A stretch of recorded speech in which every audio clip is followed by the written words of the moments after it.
Figma doesn't let you scale text characters like Photoshop, but you can resize the text box to control wrapping, alignment, and layout. Figma gives you 3 ways to control text boxes. Auto width, text box grows sideways, no wrapping. Auto height, text wraps and grows downward. Fixed size, box has fixed width and height. Step 1, select the text layer. Step 2, change the resizing mode. Step 3, resize the text box. Now you can drag the side handles to stretch the box horizontally. Drag the top or bottom handles to adjust vertical space. Want to visually stretch letters?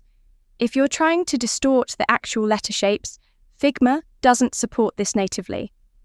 But here are workarounds. Option 1, convert text to outlines. Select the text. Right-click and select outline stroke. Now, the text becomes vector shapes, which you can scale and distort freely. Option 2, use letter spacing or font variants. Increase letter spacing in the right panel to add horizontal spacing between characters. Some fonts offer condensed or extended styles designed for that stretched look.